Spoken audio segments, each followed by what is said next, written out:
నమస్తే, నేను సిరి. గత 5 సంవత్సరాల నుంచి చూస్తుంటే వైసీపీ బాధితులు ఏపీలో ఎంతమంది ఉన్నారో ఒక్కొక్కరుగా బయటకు వస్తున్నారు. వైసీపీ పార్టీ వల్ల, ఆ పార్టీ నేతల వల్ల ఎంతమంది ఇబ్బంది పడ్డారో కూడా బయటకు వచ్చి వాళ్ళ గోడును వెళ్ళగక్కుతున్నారు. అయితే ఇదంతా కూడా ఏపీలో వైసీపీ బాధితులు అంటే అది అందరికీ తెలిసిందే, అక్కడ ఉంటారని చెప్పేసి. కానీ ఇక్కడ అనూహ్యంగా తెలంగాణలో కూడా వైసీపీ బాధితులు ఉన్నారని చెప్పేసి ఇప్పుడిప్పుడే వెలుగులోకి వస్తుంది. సతీష్ అనే వ్యక్తి ఇక్కడ తెలంగాణ నుంచి వెళ్ళి కడప ఏదైతే ఉందో అక్కడ ఒక గ్రామంలో బాధితుడు అయిపోయారు. అసలు అక్కడ వైసీపీ బాధితుడు ఎలా అయ్యాడు, ఇక్కడ తెలంగాణ నుంచి వెళ్ళి కడప వరకు ఎందుకు వెళ్లాల్సి వచ్చింది, అసలు తనకి జరిగిన అన్యాయం ఏంటి అనే అంశాన్ని ఈ రోజు మనం తెలుసుకునే ప్రయత్నం చేద్దాం. ఇప్పుడైతే సతీష్ మన స్టూడియోలో ఉన్నారు. తన బాధని వెళ్ళగక్కుకోవడానికి, తనకి ఎలాంటి అంటే ఎవరు కూడా సపోర్ట్ లేని పరిస్థితుల్లో ఉన్నారు, తనకి న్యాయం చేయాలని అయితే మన స్టూడియోకి అయితే రావడం జరిగింది. ఇంతకీ తనకు వచ్చిన కష్టం ఏంటో అడిగే ప్రయత్నం అయితే చేద్దాం. నమస్కారం అండి సతీష్ గారు. సతీష్ గారు, అసలు చెప్పండి, మీ ప్రాపర్ ఎక్కడ? ఫస్ట్ సంగారెడ్డి ప్రాపర్ తెలంగాణ మీది? తెలంగాణ. సో మరి తెలంగాణ నుంచి వెళ్ళి మీరు కడపకి ఎందుకు పోయిందంటారు? అసలు నేను పోలే మేడం, మణిరాజ్ అని చెప్పి ఇక్కడ వికారాబాద్ లో ఒక ఆయన ఉంటాడు, తన వల్ల కావాల్సి వచ్చింది. అంటే ఏంటి అసలు పోవడానికి గల కారణాలు ఏంటంటారు? నాదే బేసిక్ గా నేను ట్రావెల్స్ ఉంది మేడం, నేను రెంటల్ ఇస్తా వెహికల్స్. అయితే తిను నా దగ్గర కస్టమర్ మణిరాజ్ అనేట వికారాబాద్ నుంచి అప్పుడప్పుడు వెహికల్స్ తీసుకెళ్తుండే నా దగ్గర నుంచి. బాగానే అప్రోచ్ అయ్యాడు. ఇంకోటి ఏంటంటే నమ్మకంగా ఉన్నాడు అని చెప్పి నేను వెహికల్స్ ఇచ్చేవాడిని. అయితే ఒక రోజు వచ్చేసి ఇట్లా కడప డిస్ట్రిక్ట్ వేంపల్లిలో తనకు సంబంధించిన వాళ్ళు ఉన్నారు, వాళ్ళందరూ పులివెందులో పనిచేస్తారు మెడికల్ కాలేజ్లో. వాళ్ళని పికప్ డ్రాప్ చేయడానికి నాకు వెహికల్స్ అవసరం ఉన్నాయి అన్న, నాకు కూడా హెల్ప్ అవుతుంది, కొద్దిగా ఖర్చులకు వస్తాయి, మీ వెహికల్స్ నాకు కొద్దిగా ఒక వెహికల్స్ అరేంజ్ చేసి ఇస్తే నేను మీకు కూడా ప్రాంప్ట్గా పేమెంట్ ఇస్తా అని చెప్పి మాట్లాడాను. అంటే ఇక్కడ ఒక విషయం, ఇక్కడ ఈ మణిరాజ్ అనే అతను తెలంగాణ వ్యక్తా లేకపోతే అక్కడ కడప వ్యక్తేనా? తెలంగాణ వ్యక్తి. ఆయన కూడా ఇక్కడ తెలంగాణ. మీకు ఎన్ని రోజుల నుంచి పరిచయం వ్యక్తి? ఆయన అప్పుడప్పుడే 2-3 months అంతే. 2-3 months అతన్ని మీరు నమ్మడం జరిగిందండి? ఎందుకంటే రెగ్యులర్ గా పేమెంట్, ఇప్పుడు నేను బిజినెస్ చేస్తున్నా, నా వెహికల్స్ నేను ఆయనకు రెంట్కి ఇచ్చిన, నాకు ప్రాంప్ట్ గా పేమెంట్ ఇచ్చినప్పుడు నమ్మకం అనేది కుదురుతుంది కాబట్టి అదే నమ్మకంతో నేను వెహికల్స్ ఇంక ఇచ్చిన. ఇదంతా జరిగింది ఎప్పుడు? 2021. అప్పటికి వైసీపీ గవర్నమెంట్ ఉంది కాబట్టి చలామణి. అయితే తను ఏం చేసిండు, మెడికల్ కాలేజ్ ఉందని చెప్పి మాట్లాడి వెహికల్స్ తీసుకుండు. వెహికల్స్ నేను కూడా ఇచ్చిన తర్వాత కూడా నా అబ్జర్వేషన్ ఉంటుంది కాబట్టి నా వెహికల్స్కి జీపీఎస్ అనేది ఒకటి ఉంటుంది. అవి జీపీఎస్తోని నేను కూడా ఒక 15 days తర్వాత చెక్ చేసుకున్నా వెహికల్స్ ఎక్కడెక్కడ తిరుగుతున్నాయి ఏంది అనేది. అంటే ఇప్పుడు నాకు కూడా తెలియని ఏరియా కాబట్టి నాది నేను చూసుకోవాలి కాబట్టి నేను చూసుకున్నా. చూస్తే అక్కడ ఇది ఎంఆర్ఓ, ఎంపీడీఓ, ఎంపీటీసీ వీళ్ళ ఇంట్లో ముందట నా వెహికల్స్ ఉన్నాయి. అయితే గవర్నమెంట్ కి సంబంధించిన ఏదైనా వర్క్ లో తిరుగుతున్నట్టునే అందులో డ్రాపింగ్ పికప్ అన్నాడు కాబట్టి వీళ్ళు కరెక్ట్ చెప్పిండని అప్పటిదాకా కూడా నేను నమ్మిన తర్వాత ఏమైంది, నాకు ఎవ్రీ మంత్ కరెక్ట్ టైంకి పేమెంట్ ఇచ్చేవాడు. ఒక వెహికల్ వచ్చేసి పర్ డే 1500 లెక్క ఛార్జెస్ వేసి 45,000 కి నా దగ్గర మాట్లాడుకుని వెహికల్స్ తీసుకెళ్ళిన తర్వాత అక్కడ నుంచి నాకు 3 months పేమెంట్ అనేది ఇక్కడ కూడా స్ట్రక్ చేయకుండా అమౌంట్ ఇచ్చిండు. ఇచ్చిన తర్వాత 4th month హాఫ్ పేమెంట్ వచ్చింది. హాఫ్ పేమెంట్ ఎందుకు ఇచ్చినావు అని కాల్ చేస్తే బడ్జెట్ రాలేదు, బిల్స్ రాలేవు, అది ఇది అని నాకు ఆన్సర్ ఇచ్చిండు. సరే ఓకే, ఒకటే నెలగా నెక్స్ట్ మంత్ అన్న కరెక్ట్ ఇవ్వని చెప్పి నేను కూడా అడిగిన. సరే అని చెప్పిండు. నెక్స్ట్ మంత్ కాల్ చేస్తే రెస్పాన్స్ సరిగ్గా ఇవ్వలేడు అనమాట. ఆగు, ఇస్తా, ఎందుకు అంత ఆత్రపడుతున్నావు, ఇంకా పేమెంట్ రాలేదు, ఇస్తా అని మాట్లాడడానికి ట్రై చేసిండు. నేను కూడా విన్నా. సరే పోనీ అని చెప్పి ఇస్తాడేమో ఇంకో 2 days 3 days అని చెప్పి వెయిట్ చేసిన. ఇవ్వలే. సీరియస్గా ఫోన్ చేసి అడిగిన, పేమెంట్ ఇస్తావా లేకుంటే నా వెహికల్స్ అన్నది ఇచ్చి అని చెప్పి నేను గట్టిగా అడిగితే తన ఇచ్చిన ఆన్సర్ ఏంటంటే, బండ్లు పలానా ప్లేస్లు ఉన్నాయి కదా, తాగడానికి టైం పడుతుంది, ఒక 15 days టైం కావాలి. సరే టైం ఇస్తా, తీసుకోవాలి. టైం ఇచ్చిన తర్వాత నా వెహికల్స్కి కొద్దిగా ప్రాబ్లమ్స్ వచ్చినాయి, మీరే చేపియాల్సి వస్తుంది కాబట్టి, ఎందుకంటే ఓనర్ని నేను కాబట్టి మీరే చేపియాల్సి వస్తుంది, నాకు 2 lakhs అప్పు కావాలి అని, మీరే నాకు ఇవ్వాలి కదా, అందులోనే చేయించుకోండి, ఖర్చు వెళ్ళిపోతుంది, నాకు అవే 2 lakhs నేను కట్టుకుంటా అని నేను కూడా మాట్లాడినా. లేదన్నా ఎమర్జెన్సీ ఉంది వెహికల్స్కి. సరే ఇక నా వెహికల్స్ కాబట్టి ఇన్వెస్ట్మెంట్ కాబట్టి నేనే ఇస్తా అని చెప్పి నేను ఇచ్చిన. 2 lakhs ఇచ్చేసిండ్రు. 2 lakhs ఇచ్చిన. అట్లా ఎట్లా ఇచ్చిండ్రు అసలు? అంటే నీ బండ్లు నీ కళ్ళకి కనబడతలేవు, నీకు పేమెంట్ 2-3 నెలల నుంచి స్ట్రక్ అయిపోయినాయి, అయినా కూడా ఎట్లా నమ్మిను? అంటే నువ్వు పోయి చూసుకోవాలి కదా ఒకసారి. నేను ఆయన పంపించింది, తను రాలేడు నా దగ్గరికి, తన ఇంట్లో వాళ్ళని పంపించాడు, అమ్మా నాన్నని పంపించిన తర్వాత అందరికీ తెలుసు నేను బిజినెస్ చేస్తుండని వాళ్ళ ఇంట్లో వాళ్ళకి తెలిసిన తర్వాత వాళ్ళ ఇంట్లో అందరు నా దగ్గరకు వచ్చిన తర్వాత నేను నమ్మకపోవడానికి కాదు కదా. అంటే వాళ్ళ పేరెంట్స్ వచ్చారు, అమ్మా నాన్న మొహాన్ని చూసి నేను నమ్మి ఇచ్చిన తర్వాత వాళ్ళ అమ్మా నాన్న తీసుకెళ్లి ఆయనకి ఇచ్చిన అన్నారు. సరే అని చెప్పి ఆ మంత్ పేమెంట్ అడగడం నేను కూడా బంద్ చేసాను. Next month phone switch off, next month direct phone switch off అయిన తర్వాత ఒక 5 days వెయిట్ చేసి మళ్ళీ కాల్ చేసిన స్విచ్ ఆఫ్ వచ్చింది. ఇది ఏందో ఉంది అని చెప్పి అర్థమైపోయింది. నేను వికారాబాద్కి పోయినా, మణిరాజ్ వాళ్ళ ఇంటికి వెళ్ళిన తర్వాత అక్కడ చుట్టుపక్కల అందరిని అడిగిన, వీళ్ళు ఏమైంది, ఎడికెళ్ళిరా అని, ఇంటికి తాళం ఉండే ఎడికెళ్ళిరా అని అడిగితే ఎందుకు అని వాళ్ళు అక్కడ నన్ను క్వశ్చన్ చేసేది. వాళ్ళు కూడా ఆ మణిరాజ్ బాధితులే అంటారు, నాకు తెలియదు. చుట్టుపక్కల ఉన్న వాళ్ళు కూడా ఆయన బాధితులు అంటారు, నాకు తెలియక నేను పోయి అడిగేటక్కల నేనేదో ఉన్నా అనుకొని వాళ్ళు నా మీదకి వస్తే నేను అడిగిన, నాయి కూడా ఇట్లా వెహికల్స్ తీసుకెళ్ళిండు, 8 వెహికల్స్ తీసుకెళ్ళిండు, డబ్బులు ఇవ్వట్లేదు మరి అంటే, అలా మా దగ్గర కూడా వెహికల్స్ తీసుకెళ్ళిండు, అమౌంట్ పే చేస్తలేడు, ఈ నుంచి పారిపోయాడు, మేము గుంటలు ఎంకుతున్నాం అంటే మరి కేసు వేసారా అంటే మేము వికారాబాద్లో వేసినాం, వికారాబాద్కి అక్కడ చుట్టుపక్కల ప్రాంతాలలో వేసినామని చెప్పి మాట్లాడారు. సరే ఓకే అని చెప్పి ఇది కేసు పెద్దగా అవుతుందని చెప్పి నేను కూడా వచ్చి సంగారెడ్డి టౌన్ పిఎస్లో తన మీద కేసు వేసిన. కేసు వేసిన తర్వాత ఓన్లీ కేసు వేసి ఒక లెటర్ తీసుకొని, నా వెహికల్స్ ఏడున్నాయో నాకు తెలుసు కాబట్టి ఆ లెటర్ తీసుకొని ఇచ్చేసారులే, ఎట్లా నేను మోసం చేసాను కాబట్టి వాళ్ళకి తెలియదేమో మోసం చేసినట్టు అనుకొని నేను ఫస్ట్ వెళ్ళిపోయినా. డైరెక్ట్ లెటర్ తీసుకొని పోయి, సార్ నేను ఇట్లా కంప్లైంట్ ఇచ్చిన, నాకు సంబంధించిన వెహికల్స్ ఇక్కడ తిరుగుతున్నాయి, పలానా ప్లేస్లో ఉండే, నాకు నా వెహికల్స్ ఇప్పించేసేయండి, నన్ను మోసం చేసి పారిపోయండి అని చెప్తే ఇప్పిస్తాము అని చెప్పి మాట్లాడారు. మాట్లాడిన తర్వాత అదే రోజు ఏమైంది, వెహికల్స్ని మీరు వెతకగలుగుతారా అంటే వెతుకుతామని చెప్పినాను. ఎందుకంటే నా దగ్గర జీపీఎస్ ఉంది కాబట్టి, అప్పటిదాకా నేను నిజం చెప్పలే, జీపీఎస్ నా దగ్గర ఉందని చెప్పలే. నార్మల్ గానే వెయ్యి నా వెహికల్స్ సైడ్ ఐడెంటిఫై చేసి ఆ వెహికల్స్ అన్ని తీసుకొని వెంపల్లి పోలీస్ స్టేషన్ లో పెట్టినా. నేనే ఉన్నా, నా ఇంకా మా ఫ్రెండ్స్ కూడా ఉన్నారు, అందరం కలిసిపోయి ఒక తీరులో పోయి తీసుకొచ్చి అన్ని వెహికల్స్ పెట్టిన తర్వాత నెక్స్ట్ డే వాళ్ళు ఏమన్నారంటే చీకటి అయింది, ఐఆర్ ఆఫీషియల్స్ ఉండరు కాబట్టి రేపు మార్నింగ్ ప్రెస్ని పిలిచి ఇదంతా జరిగిందంతా చెప్పి మీ వెహికల్స్ మీ అండర్కి మీకు అప్పయిస్తామని చెప్పి ఒక మాట అన్నారు. రైట్ సతీష్, ఇక్కడ ఒక చిన్న డౌట్ ఏంటంటే, నువ్వు 8 వెహికల్స్ ఇచ్చినా అంటాను, 8 బండ్లు ఇచ్చినావు. 8 బండ్లు ఇచ్చినప్పుడు మరి ముందు ఒకటి ఏదైనా ఒక నోట్ రాసుకోవడం అట్లాంటిది ఏమన్నా జరిగిందంటావా? అంటే ఏం జరగలేదా? నోట్ రాసుకోలేదు, ఏం రాసుకోలేదు, నమ్మేసి ఇచ్చినావు, నమ్మకంతో ఇచ్చినావు. ఎందుకంటే సొంత ఇల్లు ఒకటి, ఏదన్నా అయితే మనం డైరెక్ట్ ఇంటికి వెళ్ళొచ్చు. ఇంకోటి ఏంటంటే వీళ్ళ పేరెంట్స్ ఎవరైతే మణిరాజు ఉన్నారు కదా, వాళ్ళ పేరెంట్స్ ఇన్వాల్వ్ అయినప్పుడు అందరూ కలిసి చేస్తున్నారు, బిజినెస్ చేస్తున్నప్పుడు కొడుకు సపోర్ట్ ఇస్తారు కాబట్టి నిజాయితీగానే చేస్తున్నట్టు అనుకున్న నమ్మకంతోనే ఇచ్చిన. సో ఇప్పుడు మొత్తానికైతే నేను మోసం చేసిండు. ఇప్పుడు 8 వెహికల్స్లలో ఒక్క వెహికల్ కూడా నీకు ఇయ్యలే. 8 వెహికల్స్లలో అదే చెప్తున్నా మేడం. ఇప్పుడు వెహికల్స్ ఆడున్నాయి తీసుకొచ్చి పెట్టినా కదా, పెట్టిన తర్వాత వాళ్ళ పని ఏంది, మాకు ఇవ్వలే. పోలీసు వాళ్ళు ఏమన్నారంటే అక్కడ వేంపల్లి పోలీస్ స్టేషన్ నుంచి కాల్ ఏమని, మీరు సంగారెడ్డిలో కేసు వేసారు కాబట్టి అక్కడ నుంచి ఒక పర్మిషన్ లెటర్, అంటే మీరు కేసు వేసినట్టు ప్రూఫ్ కోసం ఒకటి పాస్పోర్ట్ ఉంటుంది, అది తీసుకొని వచ్చి మీరు వెహికల్స్ తీసుకెళ్ళండి అని చెప్పి మాట ఇచ్చారు. సరే వెహికల్స్ దొరికినాయి, అన్నీ ఉన్నాయి, స్టేషన్లోనే ఉన్నాయి, పోలీసు వాళ్ళ దగ్గరనే ఉన్నాయి, ఏపీ పోలీసు వాళ్ళ దగ్గరనే ఉన్నాయి కాబట్టి నమ్మి నేను కూడా తెలంగాణకు వచ్చి మళ్ళీ సార్కి ఆ టైంలో మా దగ్గర శ్రీధర్ రెడ్డి సార్ అని ఉండే, ఆ సార్ మాకు చెప్పిండు, సరేరా నేను హెల్ప్ చేస్తా అని చెప్పి అవన్నీ డాక్యుమెంట్స్ ఇచ్చిన తర్వాత సార్కి చెప్పేసి ఒక 2 కానిస్టేబుల్, మీరు ఒక్కరు పోతే ప్రాబ్లం కాగలది, ఒక 2 కానిస్టేబుల్ని ఒక ఏఎస్ఐని ఇచ్చి పంపిస్తా, పోయి వెహికల్స్ తెచ్చుకోబెట్టా అని చెప్పి నాకు మన తెలంగాణ పిఎస్ నుంచి చెప్పారు. అట్లనే ఒక ఏఎస్ఐని 2 కానిస్టేబుల్ని తీసుకొని నేను కడపకు మళ్ళీ పోయి సార్ ఇది లెటర్ అని చెప్పి వాళ్ళకి ఇచ్చిన. లెటర్ ఇచ్చే ముందు పోలీస్ స్టేషన్ ఎంట్రీలోనే నా వెహికల్స్ లేవు.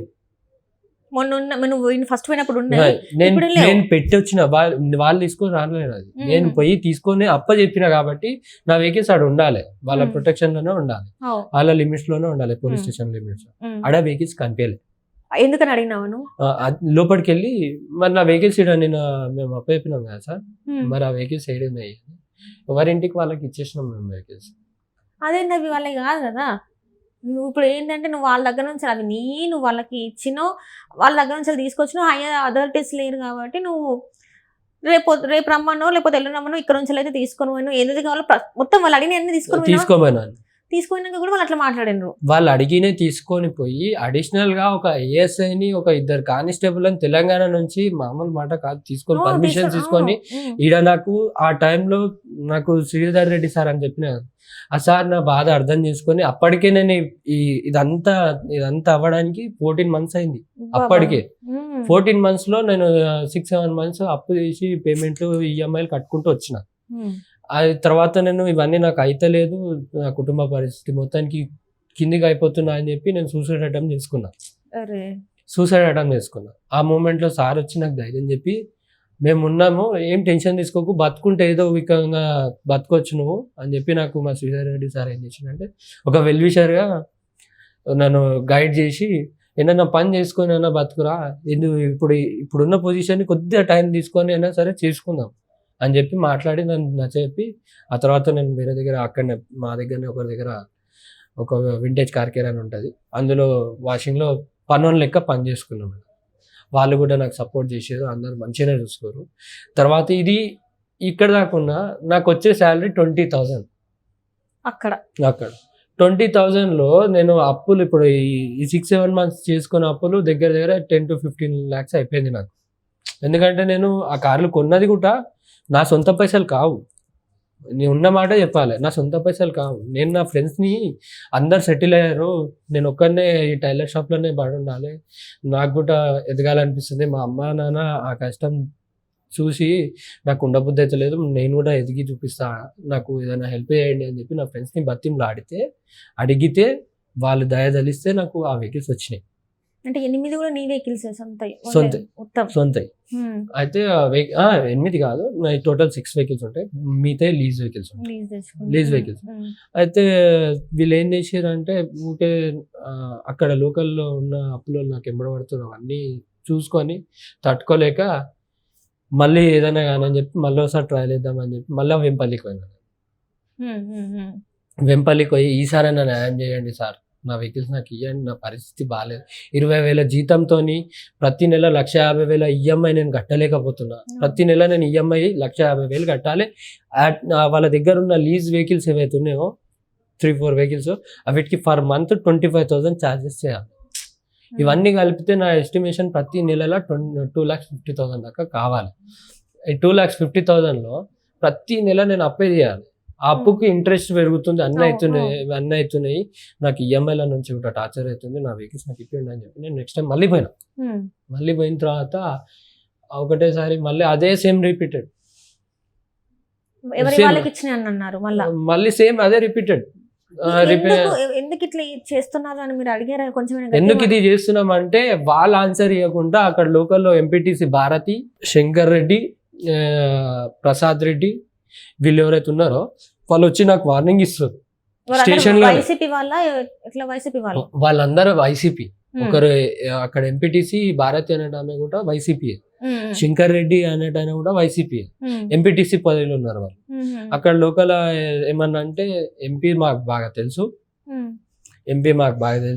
నువ్వేం బిక్కు నీకు ఒక్క బండి కుట్టి ఏం చేసుకొని డైరెక్ట్ వచ్చేసారు ఇక మీదికి సెకండ్ టైం పోయినా, నువ్వేమన్నా చేసుకో, నీకు బండ్లు ఇయ్యం, వీళ్ళైతే నేను చంపేయమంటే ఇప్పుడే చంపేస్తాం, మాకున్నాయి పవర్స్ మేము యూజ్ చేసుకొని బయటికి వస్తాం, నీ ఇష్టం మరి అది కనిపిద్దని చెప్పి డైరెక్ట్ వార్నింగ్ ఇచ్చారు నాకు. అక్కడ ఎంపీ అంటే ఎవరు అన్నట్టు? మళ్ళీ అవినాష్ రెడ్డి ఉన్నాడు మా పక్కన, మేమేమన్నా చేసుకుంటాం, మేము రెడీగా ఉన్నామని చెప్పి వార్నింగ్ ఇచ్చారు. మీరు మా దగ్గర రావద్దు అంటే వెహికల్స్ నాయి కదా, మరి మీరు ఎందుకు పెట్టుకోరు, అవన్నీ పక్కకు పెట్టేసి నా బాధ కూడా అర్థమైతే లేదా మీకు అని చెప్పి నేను అడిగిన. అంటే అవన్నీ మాట్లాడొద్దు, ఈ నుంచి కదిలితే మంచిది, ఈ నుంచి వెళ్ళిపోతే మంచిది, లేదు అంటావా మేము నిన్ను ఏదైనా చేయడానికే మేము వెనకపోము, నీకు ఏమైనా చేస్తాం, మేము చంపేయడానికి కూడా పోము, ఎందుకంటే మాకు మన్రాజ్ పైసలు ఇవ్వాలి, ఈ మన్రాజ్ పైసలు ఇవ్వాలంటే నువ్వు ఇప్పుడు నేను కేసు వేసిన, మన్రాజ్ ఇప్పుడు నా దగ్గర నుంచి వెహికల్ తీసుకెళ్ళిండు, నన్ను మోసం చేసిండు అని చెప్పి నేను మా సంగారెడ్డి పోలీస్ స్టేషన్లో కంప్లైంట్ ఇచ్చిన, తనని జైలుకి రిమాండింగ్ పంపించారు. మరి మీరు కూడా మాట్లాడుకొని వాళ్ళ ఇంటికి పోయి మాట్లాడుకోండి. నా వెహికల్స్ ఏమన్నా నేనేం చేసిన మీ దగ్గరకు వచ్చి, నేనే తీయలేను కదా, నా వెహికల్స్ నాకు ఇయ్యనికే మీకేందని నేను గట్టిగా మాట్లాడితే నన్ను కొట్టడం జరిగింది. కొట్టిండ్రా మళ్ళా? కొట్టిరు అక్కడ లోకల్, నా మీద చేయబడ్డది. ఎంతమంది కొట్టిండ్రు మొత్తం? ఎంతమంది కొట్టిండ్రు? ఒక అతను వచ్చి ఫస్ట్ శంకర్ రెడ్డి అని అతను నా మీద చేసేసిండు. ఊరంతా ఒక్కటి అవ్వడానికి సిచ్యువేషన్ ఉండే, ఊరు మొత్తం ఒక్కటి కానికి ట్రై చేసేవారు. అక్కడ నుంచి ఇక నేను అడగా, మీరే నాశనం అవుతారు, నా కడుపు కొడుతురు అని ఎడుచుకుంటా నేను మళ్ళీ రిటర్న్ వచ్చేసిన. ఫస్ట్ టైం నీ సైడ్ లేరు ఇక ఆడ? లేరు, నాకు ఏ సపోర్ట్ కూడా లేదు ఆడ. అప్పటికి 2 years అయిపోయింది నాకు. ఆ తర్వాత ఇంతకుముందు కూడా కానిస్టేబుల్ అని వాళ్ళని తీసుకెళ్ళినప్పుడు కూడా వాళ్ళు అదే బిహేవియర్. సెకండ్ టైం పోయి అడిగినా కానీ అదే బిహేవియర్. అంటే మేము తెలంగాణ నుంచి వచ్చినామని చులకనగా చూస్తారో, లేకుంటే ఎట్లనే ఏం చేయలేం, మంచి మా వెనక ఎంపీ ఉన్నాడు అని చెప్పి మాట్లాడుతారో నాకు అర్థమవుతలేదు. అదంతా పక్కకు పెడితే స్టేషన్ ఇప్పుడు నా దగ్గర నేను ఇలా కంప్లైంట్ ఇచ్చినా నాకు మా ఎస్ఐసార్ ఏంటంటే పెద్ద లెవెల్గా తీసుకొచ్చి హెల్ప్ చేసాడు. ఇక్కడ నాకు న్యాయం జరిగింది, ఎందుకంటే తెలంగాణ ఇది నా ఊరు కాబట్టి నాకు న్యాయం చేశారు. అదే న్యాయం మీ ఊర్లో నాకు అన్యాయం జరిగిందని చెప్పి నేను వస్తే మీ ఊరు పోలీసు వాళ్ళు కూడా మీకే సపోర్ట్ చేస్తారు. ఎందుకు? ఇప్పుడు ఇక్కడ జరిగిన న్యాయమే నాకు అక్కడ కూడా జరగాలి. పోలీస్ స్టేషన్ అన్నప్పుడు పోలీస్ అనేది అందరికీ సమానమే, కోర్ట్ అయినా పోలీస్ అయినా. కాబట్టి నేను ఇక్కడ నాకు అన్యాయం జరిగింది కాబట్టి నేను కంప్లైంట్ ఇచ్చి ఆడికి వచ్చిన తర్వాత పోలీస్ స్టేషన్ లో కూడా నాకు న్యాయం జరగలేదు ఆడ. అంటే ఇక్కడ నువ్వు పోలీసులను తీసుకెళ్ళినా కూడా అక్కడ వాళ్ళు ఎక్కడ సపోర్ట్ చేస్తారు, పోలీసులకు కూడా మర్యాద ఇవ్వలే అంటారు. ఇవ్వలేరు, బయట నిలబెట్టారు మేడం. వాళ్ళని కూడా బయట నిలబెట్టి వీళ్ళు లోపల మాట్లాడారు. ఆ ఎంపీటీసీ జెడ్పీటీసీ వీళ్ళు ఎవరైతే ఉన్నారో లోపలికి వచ్చారు. అంటే మేము బయట నిలబడ్డాము, నన్ను ఒకరిని మా ఫ్రెండ్స్ని లోపల పిలిస్తే లోపల పోయిన తర్వాత జెడ్పీటీసీ రవికుమార్ అని ఉంటాడు, ఆయన ఒక ఏజ్డ్ పర్సన్. తను వచ్చి ఇట్లా కూర్చున్న తర్వాత ఎస్ఐసిఏ కూర్చోరు, అప్పటిదాకా రెస్పెక్ట్ ఇచ్చి నిలబడ్డారు. అంటే వాళ్ళు ఏ తీరులో వాళ్ళని మ్యానిపులేట్ చేసారో మాకు అక్కడనే అర్థమైపోయింది. మేము ఆడనే నా ధైర్యం కోల్పోయినాను. ఎందుకు? ఒక ఎంపీటీసీ జెడ్పీటీసీ మెంబర్ వచ్చాడు కూర్చుంటే వీళ్ళు నిలబడే రెస్పెక్ట్ ఇచ్చి వాళ్ళు కూర్చోమన్నదాకా కూర్చోలేరు ఆ రోజు ఆ ఎస్ఐసిఎల్. అంటే ఇక నా వర్క్ అవుతుందా? కాదు. నువ్వు ఇక్కడ తెలంగాణ నుంచి వచ్చిన పోలీస్ వ్యవస్థకే నువ్వు మర్యాద ఇవ్వలేదంటే వాళ్ళు అసలు ఎవరికి పని చేస్తున్నట్టు? మరి ప్రజలకు పని చేయకుండా మరి వాళ్ళ పని ఏంది? ఇట్లాంటి అధికారులు నేను అడగాల్సింది ఏంటంటే ఆ పోలీసు వాళ్ళకి నేను అడుగుతున్నా ఏంటంటే జీతం నీకు గవర్నమెంట్ ఇస్తుందా, లేకపోతే అవినాష్ రెడ్డి ఇస్తుందా, లేకుంటే ఆ జెడ్పీటీసీ మెంబర్ ఇస్తుందా? ఎవరు ఇస్తారు మీకు? ఇప్పుడు నేను ఇదే మాట తీసుకుపోయి నేను హ్యూమన్ రైట్స్ అని ఇది ఇట్లా అయింది నాకు అని చెప్పి నేను ఎవరినైనా అప్రోచ్ అవుతా, అప్పుడు ఆన్సర్ ఏమి ఇస్తారు మీరు? ఇక్కడ ఎవరన్నా తెలంగాణ రాజకీయ నేతలతో మాట్లాడిందంటే ఎవరినన్నా కలిసే ప్రయత్నం చేసినావా? మరి నాకు కష్టం వచ్చింది, నా కష్టం ఇది, కొంచెం హెల్ప్ చేయండి అని. హెల్ప్ చేయమని ఎవరిని కలిసినావు? అంటే మా ఫ్రెండ్ ఉంటాడు బీఆర్ఎస్ లో, ఆ టైంలో టీఆర్ఎస్ ఉంది కాబట్టి తన దగ్గరికి వెళ్ళిన నా బాధ మొత్తం చెప్తే చింటూ ఆయన పేరు. తను ఆ రోజు నుంచి ఏ రోజైతే నేను కంప్లైంట్ చేసిందో ఆ రోజు నుంచి నేను ఎప్పుడు పోయినా నాకు గైడ్ చేయడానికి వచ్చాడు, దగ్గరుండి మాట్లాడదామని చెప్పి. ఆయన కూడా సాయశక్తుల వాళ్ళ నీళ్ళను అందరినీ అడిగిండు, ఇట్లా మా ఊరికి సంబంధించిన మనిషి హెల్ప్ చేయండి, వాడు మస్తు బాధలు ఉన్నాడు అని చెప్పి మస్తు సార్లు చెప్పాడు. చెప్పి ఆయన కూడా వీళ్ళు కూడా తెలంగాణ వాళ్ళు కూడా ఎవరు హెల్ప్ చేయలేకపోయినరా? లేకపోతే హెల్ప్ చేయడానికి వచ్చినా కూడా అక్కడ వాళ్ళు చేసే వాళ్ళు చేసే బిహేవియర్ ని చూసి వీళ్ళు కూడా నాకు ఏంటంటే ప్రతిసారి పోయి ఇన్సల్ట్ అవ్వాల్సి వస్తుంది అని చెప్పి వీళ్ళు కూడా సపోర్ట్ చేసి కూడా ఆగిపోయింది. నాకు ఎవరైతే నా ఎంబడి ఉన్న ఫ్రెండ్స్ కూడా నన్ను వదిలేసారు, మా అమ్మ నాన్న కూడా నన్ను బయటికి పంపించేసారు. నేను టోటల్లీ బయటికి వచ్చేసిన. ఇప్పుడు నువ్వు మీ పేరెంట్స్ తో కూడా లేవు? నేను లేను, సంగారెడ్డిలో లేను. సంగారెడ్డి అంటే మీ పేరెంట్స్ నేను ఇంట్లోకి వెళ్ళి బయటకు పంపించాను 4 months అవుతుంది. 4 months నుంచి నువ్వు బయటనే ఉంటాను? బయటనే ఉంటాను. దీని మీద పోరాడుతున్నావు? దీని మీద పోరాడుతున్నా. ఈ 4 months లో నేను ఎన్నిసార్లు పోయినా ఎన్నిసార్లు వచ్చినా నాకే ఆ వెహికల్స్ కోసం. అక్కడ జరిగింది అంటే ఆంధ్రలో జరిగింది, అది కూడా కడప డిస్టిక్ వేంపల్లిలో జరిగింది కాబట్టి అక్కడ ఎవరన్నా వైసీపీ నేతల్ని కలిసే అవకాశం చేసినావా, లేకపోతే టీడీపీ నేతల్ని ఎవరన్నా కలిసే అవకాశం? అప్పట్లో ఈ చింటూ అని ఆయన ఉన్నాడు కదా, తిను బాయిరెడ్డి సిద్ధార్థ రెడ్డి వాళ్ళతో అప్రోచ్ అయ్యి రిక్వెస్ట్ చేసాడు, చాలా రిక్వెస్ట్ చేసాడు.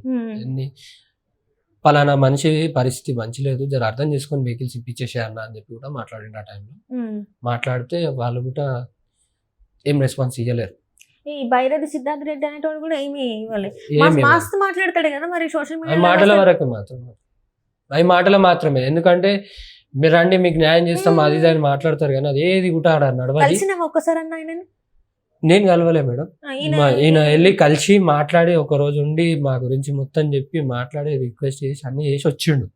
వచ్చిన తర్వాత నీ పని అవుతుంది అంటే నడువు అని చెప్పిండు. ఆడికి పోయిన తర్వాత కూడా మా పని కాలేదు. అప్పట్లోనే మ్యానిపులేట్ అయిపోతుంది. ఆడ ఇప్పుడు ఎంత మందిని తీసుకెళ్ళి మాట్లాడినా కానీ వాళ్ళు ఒప్పుకోవడానికి సిద్ధంగా లేరు. ఇంకెవరిని కలిసినావు?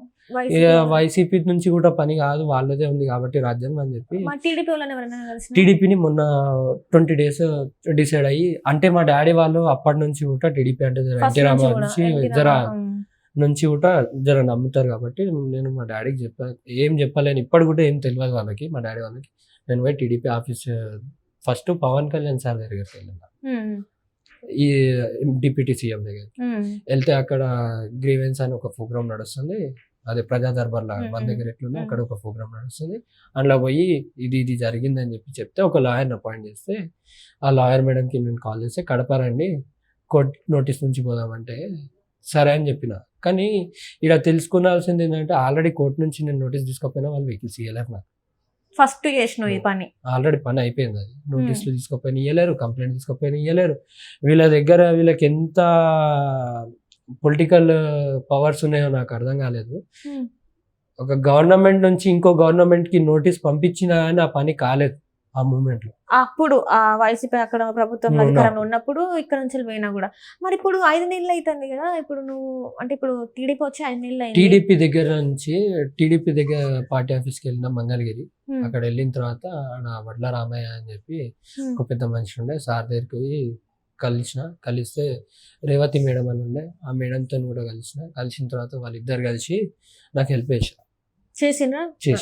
ఎంతవరకు చేసారు అంటే, ఒక ఎస్పీ సార్కి కాల్ చేసి అలానా అబ్బాయి తెలంగాణ నుంచి వచ్చిండు, ఇట్లా ఎంపీ అవినాష్ రెడ్డి బాధితుడు, ఇట్లా కార్లు తీసుకోరు అంట, మరి ఆ డబ్బులు ఇవ్వకుండా కార్లు ఇవ్వకుండా తనని చాలా హింస పెడుతున్నారు, జర ఏదైనా ఒకటి ఆయనకు మనం ఉన్నామని చెప్పి భరోసా రావాలి, న్యాయం చేయండి అని చెప్పి మాట్లాడారు.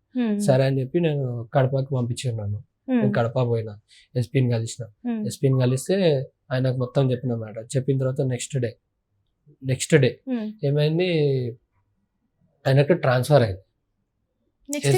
నెక్స్ట్ డేనే ట్రాన్స్ఫర్ అయింది.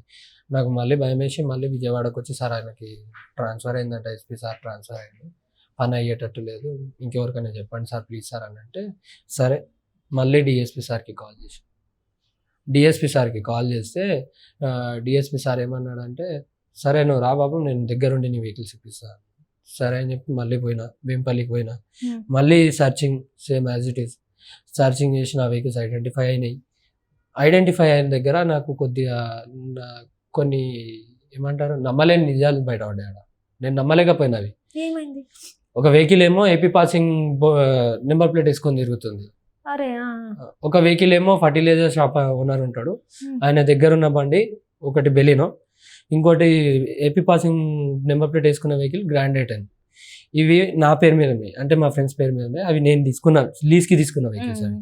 ఇంకోటి వర్నా ఫ్యూడిక్ వచ్చేసి ఇది విన్న తర్వాత ఇక నాకు అర్థమైంది, ఇక పని కాదు, ఇక మాట్లాడి కూడా వేస్ట్ ఈ గవర్నమెంట్ అంటున్నా. ఈ గవర్నమెంట్ అంటే ఈ వైఎస్ఆర్సీపీ గవర్నమెంట్ ఆ ఏరియాకి మాత్రమే పరిమితం, అది మిగతా కడప మాత్రమే వైఎస్ఆర్సీపీ, మిగతా దగ్గర మొత్తం టీడీపీ నడుస్తుంది, టీడీపీ వాళ్ళు నాకు హెల్ప్ చేస్తున్నారు, అందరు మాటిన్నారు. కానీ కడపలోకి వెళ్ళేటకల్లా ప్రభుత్వం వాళ్ళది కాకుండా వాళ్ళది నడుస్తుంది ఇప్పటికి. ఎందుకంటే ఒక వడ్ల రామయ్య గారు ఎంత పెద్ద మనిషి మీకు కూడా ఐడియా ఉండొచ్చు. అంత పెద్ద మనిషి కాల్ చేసి చెప్పిన తర్వాత ఒక డిఎస్పీ కాల్ చేసి ఒక ఎస్పీ కాల్ చేసినా అని ఆ ఏరియాకి సంబంధించిన ఏదైతే ఉందో పోలీస్ స్టేషన్ ఇప్పటికీ వైసీపీ మాటనే వింటా అంటే ఇప్పటికి కూడా వింటారు అదే మాట. ఇంకోటి ఏంటంటే ఈ వర్నా ఫ్యూడిక్ ఏదైతే ఉందో వెహికల్, ఆ వెహికల్కి నా ప్రమేయం లేదు, ఆ వెహికల్ మీద ఫైనాన్స్ ఉంది. అన్నీ ఉన్నాయి. హైపోతికేషన్ లేదు, ఏం లేదు, అసలు ఆర్సీ కూడా లేదు. కానీ రిజిస్టర్ ఆ ఏరియాకి సంబంధించిన ఒక వ్యక్తి మీదకి అయింది ఆ వెహికల్. ఎట్లా అయింది అట్లా అవ్వదు కదా. అదే కదా మేడం, అంతలా పాలిస్తారు మరి వాళ్ళు, అంతలా గవర్నమెంట్ ఫామ్ చేసుకోరు వాళ్ళు. ఇదంతా తీసుకెళ్ళి నువ్వు మళ్ళీ ఎవరికైనా చెప్పడం జరిగిందా మరి ఇట్లా నా వెహికల్స్ ఇట్లా నా చెప్పిన వేరే ఏమి ఇట్లున్నది మరి అట్లా అక్కడ అర్థం కదా అక్కడ వాళ్ళు ఏమని తీసుకున్నారు డెసిషన్ అంటే, ఇప్పుడు నీ కార్లోవి నీ పేరు మీద లేవు, ఇప్పుడు నువ్వు లీజు తీసుకొచ్చుకున్నాయి కూడా ఆ పేరు లీజు తెచ్చుకున్నా కూడా పేర్లు ఎవరైతే ఉంటాయో వాళ్ళ పేర్లు ఉండాలి. మరి ఇక్కడ పేర్లు చేంజ్ అయిపోయినాయి, వాళ్ళ రిజిస్టర్ కూడా చేంజ్ చేసుకున్నారు. ఒకటేమో ఏపీ నెంబర్ ప్లేట్ వేసుకొని తిరుగుతారు. ఇవన్నీ చెప్తే వాళ్ళు ఎట్లనే ఎలాంటి యాక్షన్ తీసుకున్నారు? ఈవినింగ్ వరకు ఆగు, వెహికల్స్ అన్ని అప్పచెప్తామా అని చెప్పి మాట్లాడారు పోలీసులు. నాకు మళ్ళా సేమ్ రిపీటెడ్. ఈవినింగ్ దాకా ఆగినా ఒక్క బండి కూడా తీసుకొచ్చి పోలీస్ స్టేషన్లో పెట్టలేరు. ఐడెంటిఫై చేసి లొకేషన్ దగ్గర తీసుకుపోయి వెహికల్ ఇది నాది అని చూపించిన వెహికల్ కూడా తీసుకురాలేరు వాళ్ళు. ఇట్లా సగం పని నువ్వే చేసుకున్నావు, అసలు వాళ్ళైతే ఏం చేయలేదు. ప్రతిసారి జీపీఎస్ని పెట్టుకుని ట్రాకింగ్ చేసుకుంటా నువ్వే నీ బండ్లు ఎక్కడ ఉన్నాయని చూసుకుంటున్నావు, కానీ వాళ్ళు మాత్రం ఏం చేయలేదు. నేను పోయి మళ్ళా వెహికల్ అన్ని తీసి చూపించిన తర్వాత కూడా వెహికల్స్ అవి పోలీస్ స్టేషన్కి రాలే. ఈవినింగ్ వచ్చింది ఎవరు ఆ బండ్లు పెట్టుకున్నావు అక్కడ చలామణి అవుతున్న ఏదైతే ఇప్పుడు వాళ్ళు యూజ్ చేస్తారు కదా ఆ పర్సన్స్ వచ్చారు, కానీ వెహికల్స్ రాలేవు. వెహికల్స్ తీసుకొని రావాలి కదా మేడం. మీ బండ్లు అయితే 8 బండ్లు అయితే రాలేదు, ఇక మీకు అర్థమైపోయింది. లేదు మేడం, 2 వెహికల్స్ ఇచ్చారు, పైసలు తీసుకొని ఇచ్చారు, తప్పట్లేదు. ఎందుకంటే ఆ రోజు ఏంటంటే మాకు మనీ ఇంపార్టెంట్ అనిపించలేదు. ఆ రోజు మేము 4 లక్షలు వాళ్ళకి ఇచ్చే రోజు మనీ ఇంపార్టెంట్ అనిపించలేదు. ఎప్పుడు జరిగింది మళ్ళీ? ఇది సెకండ్ టైం నేను పోలీస్ స్టేషన్ లో ఎఫ్ఐఆర్ కాపీ తీసుకెళ్ళినప్పుడు అయింది. ఏంటంటే ఆ రవికుమార్ అని జెడ్పీటీసీ మెంబర్ ఉన్నాడు కదా, తను ఏం చేసిండంటే వచ్చి న్యాయం చేస్తాడు అనుకున్నాను. రాగానే 1,80,000 ఒక వెహికల్ కి ఇస్తా అంటేనే నేను మీకు వెహికల్స్ ఇస్తా. నీ బండ్లు నీకు ఇవ్వడానికి నువ్వు వాళ్ళకి డబ్బులు ఇవ్వాలి. అప్పటికే 2 years అయిపోయింది. నా డబ్బులు మరి నేను మీకు రెంట్కి ఇచ్చినట్టు మరి మన దగ్గర తీసుకో.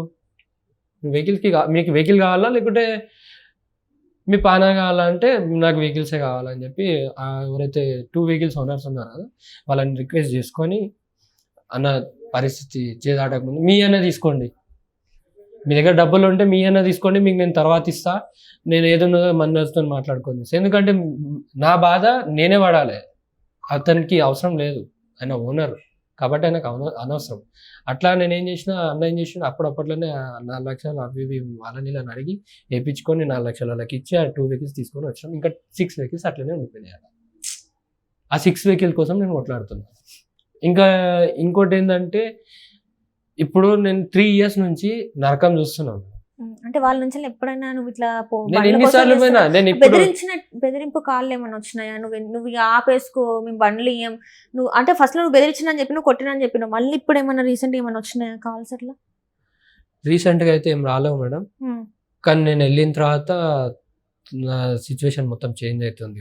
ఇప్పుడు ప్రజెంట్ ఏంటంటే వాళ్ళు ఏవైతే వెహికల్స్ ఉన్నాయి కదా, ఇప్పుడు నేను ఐడెంటిఫై చేసిన వెహికల్స్ కి నెంబర్ ప్లేట్ చేంజ్ చేసి తిప్పుతారు కదా, ఇప్పుడు నేను నెక్స్ట్ టైం పోతే నా వెహికల్స్ దొరకాయి.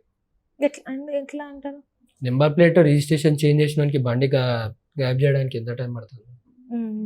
కాబట్టి నేను చెప్పిన ప్లేస్ లో నా వెహికల్స్ ఉన్నాయి. నేను వాళ్ళకు ఒకటే రిక్వెస్ట్ చేస్తున్నా, నేను 3 years నుంచి 32 lakhs అప్పులో పడ్డా. 32 lakhs అప్పు ఉంది నాకు ఇల్లు కూడా గతి లేదు. ఆ ఇల్లు కూడా మొన్నట మా అన్న లోన్ పెట్టుకొని కట్టుకున్న ఇల్లు, ఆ ఇంటి లోన్ కూడా కట్టలేని పొజిషన్లో మేము వెళ్ళిపోయినాం. 6,000 లోన్ అమౌంట్, 6,000 కూడా కట్టలేని పొజిషన్లో ఉన్నాం.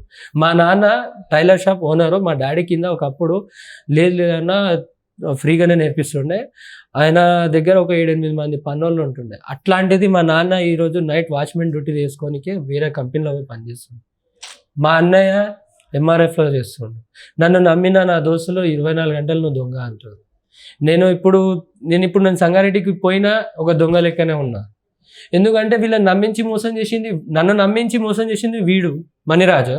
నేను ఆటోమేటిక్ ఇప్పుడు వాళ్ళు నాకు అప్పు ఇచ్చింది కాబట్టి నేను కూడా వాళ్ళ దగ్గర చీటర్నే, అది ఒప్పుకోవాల్సిందే. ఎందుకంటే వాళ్ళకి నమ్మక ద్రోహం చేసిన నేను ఇప్పుడు వాళ్ళకి కూడా. ఇప్పుడు నాకు ఆడకుండా నేను తెలిసి చేయకున్నా అని ఇప్పుడు వాళ్ళని కూడా ఇలా ఇన్వాల్వ్ చేసినట్టు అయిపోయింది. ఇప్పుడు వాళ్ళకి అప్పు నేను కట్టాలి. నేను పని చేస్తే నాకు 20,000 జీతంలో 32 లక్షలు అప్పు ఎట్లా కడతా? అవన్నీ పక్కకు పెట్టండి మేడం. ఇప్పుడు నాకు ఎంత స్పెషల్ ఉందంటే బెంగళూరు కోర్టులో టీవీఎస్ ఫైనాన్స్ కూడా నా మీద కేసు వేసాడు 402, 405 అని చెప్పి ఇంటికి నోటీసులు వస్తున్నాయి. నేను అక్కడ పోయి లొంగాలి.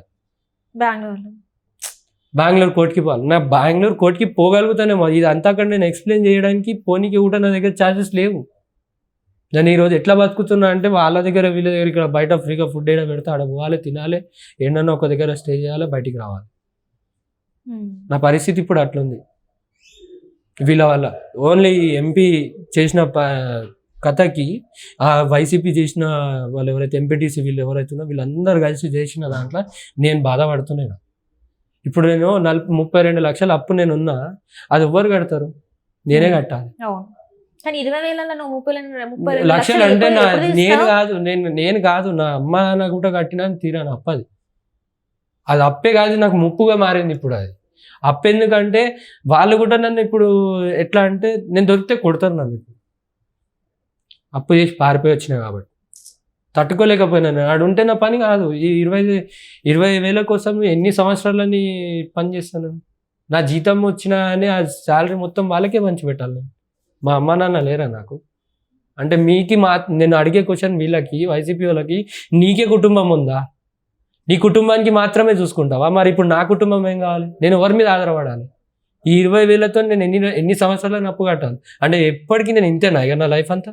నా లైఫ్ నేను ఇప్పుడు మా నాన్నకి ఒకప్పుడు నేను ఒక మాట, నా ఇల్లు కడదాం డాడీ అని చెప్పి మాట ఇచ్చి ఆ ఇల్లు గులగొట్టించి ఆ ఇల్లుని ఇప్పుడు నేను ఏదో నా ఇంటికి వెళ్ళి చూడండి, ఇంటికి కిటికీలు కూడా ఉన్నాయి. ఏదో ఉన్నారు ఇప్పుడు బయట రెంట్ ఎక్కువ అవుతుందని చెప్పి అటు ఇటు చేసి అప్పులు చేసి మళ్ళీ అది ఇల్లు కట్టి వాళ్ళని ఇంటికి పంపించిన ఆ మాట కూడా పొడగొట్టుకున్నా. మీరు ఇప్పుడు నా వెహికల్స్లో సుఖంగా తిరుగుతారు. ఈ ఎంపీటీసీ భారతి, ఈ శంకర్ రెడ్డి వీళ్ళందరూ ఎవరైతే నా కార్లలో తిరుగుతారు, సుఖంగా తిరుగుతారు ఏసీలు వేసుకొని. మరి నేనేం కావాలి? ఇలా రోడ్ల మీద వండుకోవాలన్నా? అంటే నేను ఇంత కష్టపడి ఇంత వేసి ఆ 32 లక్షలు అప్పు చేసినా కానీ నేను రోడ్ల మీదనే ఉన్నా.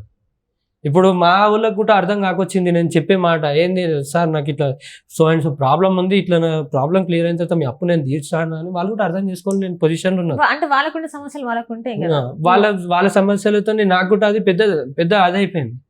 ఇప్పుడు నేను ఇంటికి వెళ్ళి ఉండడానికి కూడా నాకు ప్లేస్ లేకుండా చేశారు. నాకు ఇల్లు లేదు. ఇప్పుడు నేను ప్రజెంట్ సీజన్లో ఇప్పుడు నేను ఏదైతే ఉన్నానో సిచ్యువేషన్ ఏదైతే ఉందో, అమ్మ నాన్న లేరు. రోడ్డు మీద ఎట్లున్నా అంటే ఒక అనాథ లెక్క రోడ్ల మీద తిరిగి వండుకుంటున్నాను. ఇప్పుడు నీకు ఇక్కడ ఎవరైనా ఆశ్రయం ఇచ్చిండ్రా లేకపోతే ఎట్లా? నాకు ఆశ్రయం ఏం లేదు. నేను అసలు చెప్తున్నా మేడం. ఇప్పుడు నిన్నటి దాకా ఒక అన్న ఉండే సతీష్ అని, ఆ అన్న ఒకరోజు వాళ్ళకి తెలిసిన వాళ్ళ దగ్గర ఉండమన్నాడు, ఉన్నా. ఇప్పుడు నెక్స్ట్ డే స్టార్ట్ అయింది. ఇప్పుడు ఈరోజు నైట్ కూడా నేను బయటనే ఉండాలి. ఇప్పుడు నేను ఏడికి వెళ్ళాలి? నా ఇంటికి వెళ్ళి నేను కొట్లాడలేను. ఇప్పుడు ఇదంతా చేయలేను. నా ఇంటికాడికి వెళ్ళి నేను కూర్చున్నాను అనుకో, నా అప్పులో నన్ను చంపుతారు. బయటకు వచ్చి కొట్లాడదామని చెప్పి మీ దగ్గరకు వచ్చి నా వెహికల్స్ నాకు ఇవ్వండి నాయన అని చెప్తే కూడా మీరు కొట్లాడతారు. సరే పోనీ ఇవన్నీ కాదు, మీరు దయచేసి ఇంత న్యూస్ అంతా స్ప్రెడ్ అయిన తర్వాత భయపడి నువ్వు నాకు వెహికల్స్ ఇచ్చినా ఆ వెహికల్స్ తీసుకపోయి సీదా రాగానే సీజర్స్ తీసుకుపోతారు. తర్వాత ఎవరు కట్టాలి అవన్నీ? నేను ఏం తప్పు చేసిన? నేను అడిగేది, నేను ఏం తప్పు చేసిన అంటే ఒక మనిషిని నమ్ముడు తప్ప, నేను ఆ మన్రాజ్ అనేటువంటి నమ్ముడు తప్ప అంటే ఏపీ పోలీసు వాళ్ళని ఏమంటారు, తెలంగాణ పోలీసు వాళ్ళని నమ్మినా వాళ్ళు చేసేంత సహాయం చేస్తున్నారు నాకు. మరి ఏపీ పోలీసు వాళ్ళని నమ్ముడు తప్ప అంత దూరం పోయి ఏపీ పోలీసు వాళ్ళ దగ్గరికి పోయి నేను ఇంకేం చేయాలి? నేను ఇంకేమన్నా ఇవ్వాలా వాళ్ళకి? నేను నా దగ్గర ఇచ్చేదంతా, నేను ఇప్పుడు లైవ్ చెప్తున్నా, నేను వాళ్ళకి ఇచ్చేదంత స్తోమతలలో లేను. లంచాలు ఇచ్చేదంత స్తోమతలలో నేను లేను. నా పని నేను లీగల్గా వచ్చిన రూల్స్ అండ్ రెగ్యులేషన్స్ ప్రకారం నాకు సంబంధించిన వెహికల్స్ ఆడ ఉన్నాయి. నా వెహికల్స్ నేను అడగడానికి వచ్చిన. అడిగితే మీరు నన్ను రివర్స్ ఎన్నిసార్లు వచ్చినా రివర్సే పంపిస్తుంది. మరి ఏపీ ప్రభుత్వం కూడా కూటమి ప్రభుత్వం ఉంది. ఇప్పుడు అందులోనన్నా న్యాయం జరుగుతుందని ఆడపోయి కూడా అడిగిన, ఏడపోయినా నాకు న్యాయం జరుగుతలేదు. ఇప్పుడు కూటమి ప్రభుత్వం కూడా హెల్ప్ చేస్తుంది అంటనా? హెల్ప్ చేస్తారు, వాళ్ళకి అయినంత వరకు చేస్తారు. కానీ ఆ కూటమి ప్రభుత్వం అనేది ఆంధ్రప్రదేశ్ అన్నిటి ఏరియాకి పనిచేస్తుందేమో కానీ ఆ కడపకు మాత్రం పనిచేయదు. అంటే ఫైనల్ గా సతీష్, అసలు నువ్వు ఏం కోరుకుంటావు? నీకు ఏం చేస్తే నీకు నువ్వు న్యాయంగా ఫీల్ అవుతావు? నా వెహికల్స్ ఏవైతే ఉన్నాయో ఇన్ని సంవత్సరాలు వాడినందుకు నా వెహికల్స్ అన్ని ఫైనాన్స్ క్లియర్ చేసి నా పేరు మీద రిజిస్టర్ చేసి నాకు ఇవ్వాలి. ప్లస్ ఇక్కడ నేను అప్పు చేసిన, నాకు దారి కావాలి. వీళ్ళతో మీరే వచ్చి మాట్లాడండి, నాకు వీళ్ళ దగ్గర టైం ఇప్పియండి. మరి మీకు అంతా మీరు ఆడంతా ప్రాపర్గా ఒక ప్లానింగ్తో మీరు ఏదైతే వేసుకొని కూర్చోరు కదా, వచ్చి ఒకసారి వచ్చి నా గురించి మాట్లాడండి. మరి సతీష్ డబ్బులు ఇవ్వకపోతే మేము ఇస్తామని ఒక హోదా, ఒక హామీ ఇవ్వండి, ఇస్తారా మీరు? ఉమ్, ఇయ్యర్లే కదా, మీరు రారీడికి. ఇప్పుడు బండ్లు వస్తాయి, మీరు బండ్లు ఇచ్చేస్తారు. ఇప్పుడు మీరు అంతా మాట్లాడిన తర్వాత మీరు బండ్లు ఇచ్చిన తర్వాత ఫైనాన్స్ వాళ్ళు తీసుకోకపోతే నేను ఇంటికి పోయిన తర్వాత నాకు అప్పు ఇచ్చినాడు ఊకుంటాడా? ఉమ్. వాళ్ళకి 32 లక్షలు ఇవి అవును. పోతే వాళ్ళకి ఎట్లా కట్టాలి నేను? నాకు ఉపాధి లేదు. నాకేమన్నా ఇప్పుడు ఆ జగన్ ఇంట్లో పోయి కూర్చుంటా, పిఏ లెక్క కూర్చుంటా, ₹1,00,000 జీతం ఇవ్వమన్నాడు నెలకి. లేదా అవినాష్ రెడ్డి ఇంటికి పోయి కూర్చుంటా, డ్రైవర్ లెక్క చేస్తా, ₹1,00,000 జీతం ఇవ్వమన్నా ఆరాంసే కట్టుకుంటా. అవుతుందా మీతోనది? కాదు కదా. ఉమ్. నాకు మాత్రం నా ఏమైతే నష్టపోయినా నాకు అవన్నీ కావాలి. నా లైఫ్ ఇంకోటి మెయిన్ థింగ్, నా పరువు కూడా తీసిరు మీరు. నన్ను దొంగ అని చెప్పి ఆడ అంటారు. దాని గురించి నేను నేను నేను సీరియస్గా చెప్తున్నా. నన్ను ఎట్లయితే దొంగ అన్నారో ఆ నోటితోని నేను తప్పు చేయలేనని ఒప్పియండి. అవుతుందా మీతోని? ఈ 3 సంవత్సరాలు నేను ఎట్లా గడిపినో, నా 3 సంవత్సరాలు కదా, అంతకుముందు ఉన్న లైఫ్ ఈ లైఫ్కి చాలా డిఫరెన్స్ ఉంది. అవును. ఈ 3 సంవత్సరాలు తిరిగి తెచ్చిస్తారా మీరు? మా అమ్మ నాన్నకి ఇచ్చిన మాట కూడా తెచ్చేయలేరు. అట్లీస్ట్ నేను ఒక 10,000 అప్పు తీసుకున్నాను కూడా, అప్పు కట్టినా అని ఆ మాట, నువ్వు దొంగ అన్న మాట నా నుంచి పోదు. మరి నేను ఏం చేస్తే పోతుంది ఇప్పుడు? అంటే ఇప్పుడు నాకు వేరే దారి లేదు. ఇప్పుడు మీరు న్యాయం చేయలేరు. వైసీపీ నుంచి నాకు ఈ ప్రెజర్కి తట్టుకోలేక నాకు ఎవ్వరు కూడా న్యాయం చేయలేరు అనుకున్న, నా దగ్గర ఆప్షన్ ఒక్కటే ఉంది, సూసైడ్. నువ్వు అట్లాంటివి ఏమి లేదు మేడం, నాకు సూసైడ్ తప్ప ఇంకే దారి ఉంది చెప్పండి. ఇప్పుడు నేను ఇంటికి వెళ్ళి మా అమ్మ నాన్న దగ్గర నేను ఉండగలుగుతానా? ఇప్పుడు నువ్వు ఇట్లాంటి ఆలోచనలు ఏం పెట్టుకోకుండా ఒక్కసారి నువ్వు ఇప్పుడు ఏపీ ప్రభుత్వానికి ఎవరైతే ఉన్నారో అక్కడ సీఎం సీఎం సార్కి నేను ఇంకా చేసే డిప్యూటీ సీఎం పవన్ కళ్యాణ్ గారు ఉన్నారు, లోకేష్ గారు ఉన్నారు, ఒక్కసారి ఈ వీడియో ద్వారా ఒక్కసారి వాళ్ళకి ఒకసారి నీ బాధ ఏందో ఒకసారి చెప్పు. మేబీ వాళ్ళకి ఇప్పుడు కాకపోయినా ఒక 2-3 రోజులన్నా ఈ వీడియో వాళ్ళ వరకు వెళ్ళి వాళ్ళు ఏమైనా యాక్షన్ తీసుకుంటారో ఒకసారి చూద్దాను. ఈ లోపు మాత్రం నువ్వు ఇట్లాంటి వాటికి అసలు పాల్పడదు. మేడం, ఒక మాట, చిన్న మాట చెప్తున్నా, మీరు ఆలోచించకండి అని నాకు చెప్తారు. నేను ఆలోచిస్తుంది. ఎందుకు అంటే ఇప్పుడు లాస్ట్కి ఫైనల్గా రన్నింగ్ ఉన్న గవర్నమెంట్ దగ్గరికి పోయి రిక్వెస్ట్ చేసిన అని వాళ్ళ గవర్నమెంట్ అంటే నేను ఎందుకు విడదీస్తున్నా అంటే అది తెలంగాణ ఆంధ్ర అనేది 2, తెలంగాణ ఆంధ్ర ప్లస్ కడప అనేది 3 అవుతున్నాయి. 3 అవుతుంది అంటే వాళ్ళు సపరేట్ ఒక రూల్ క్రియేట్ చేసుకొని బతుకుతున్నారు. కడపలో మాత్రం ఇంకా కూడా వైసీపీ రాజ్యమే నడుస్తుంది. ఎన్నిసార్లు పోయినా అదే పరిణితి, అందరు సపోర్ట్ చేస్తారు నాకు, అందరు నా బాధ అర్థం చేసుకుంటారు, అందరు మాట్లాడతారు, అందరు చేస్తారు. కానీ కడప మాట చేంజ్ అవుతుంది. నువ్వు నేను చెప్పేది ఒకటి విను సతీష్. ఇప్పుడు కడప వాళ్ళు అక్కడ అట్లా చేస్తున్నారని నువ్వు అంటున్నావు. ఒక్కసారి నువ్వు సూసైడ్ గీసైడ్ అని అలాంటివి ఏమి మాట్లాడకుండా, అలాంటి ఆలోచనలు చేసుకోకుండా ఒక్కసారి అయితే మళ్ళీ ఒక్కసారి అయితే మీరు చంద్రబాబు నాయుడు గారిని, ఇంకా లోకేష్ గారిని, డిప్యూటీ సీఎం పవన్ కళ్యాణ్ గారిని ఒకసారి కలిసే ప్రయత్నం అన్నా చేయండి. లేకపోతే ఒక వీడియో ద్వారానైనా వాళ్ళకి చేయండి. ఎందుకంటే మనం గతంలో చూసినట్టయితే అక్కడ కువైట్లో లేకపోతే ఎడారిలో ఒక అతను చిక్కుకుంటే అక్కడ వాళ్ళతో మాట్లాడి డబ్బులు కట్టి కూడా వెనక్కి రప్పించారు లోకేష్ గారు. ఇట్లనే నీ ప్రాబ్లమ్ని కూడా సొల్యూషన్ ఉంటుంది ఖచ్చితంగా. మీరు ఒకసారి మాట్లాడి ఒక వీడియో తీసి పెట్టి, ఇప్పుడు ఈ వీడియో కూడా మనం వాళ్ళ వరకు వెళ్ళేలాగా చేద్దాం. సో మీరు ఇలాంటి హార్ష్ డెసిషన్స్ ఇలాంటివి మాత్రం తీసుకోకండి. సో మీరు ఒకసారి చెప్పండి, ఇప్పుడు ఈ వీడియోలో మీరు ఒకసారి చెప్పండి. పవన్ కళ్యాణ్ గారికి, చంద్రబాబు నాయుడు గారికి, మీతో ఎవరైతే ఉన్నారో వాళ్ళందరికీ నేను రిక్వెస్ట్ ఒకటే చేయాలనుకుంటున్నాను. ప్రజెంట్ నా సిచ్యువేషన్ ఇది, నాకు అక్కడ అప్పు ఉంది, అది మొత్తము నేనే చేసుకున్నాను కాదు, మీ ఆంధ్రప్రదేశ్కి సంబంధించిన కడప ఏదైతే ఉందో వాళ్ళ వల్లనే నేను అప్పులలో పడ్డా. నాకు దానికి తగ్గట్టు కావాలి, నా అప్పు నేను కట్టుకోవాలి, నా దగ్గర వేరే రూట్ లేదు. కాబట్టి మిమ్మల్ని రిక్వెస్ట్ చేస్తుంది ఏంటంటే, మా అప్పు కట్టమని అడుగుతలేదు, ఎంతో కొంత నాకు చేయిస్తే నేను ఏదో ఒక పని చేసుకుంటాను. నాకు ఏదో ఒక రకంగా ఫైనల్గా ఒక హెల్ప్ చేయండి. ఎందుకంటే నా కార్లు అవన్నీ ఇప్పుడు నాకు ఎట్లా అడగాలనో కూడా తెలియని సిచ్యువేషన్లో ఉన్నాను.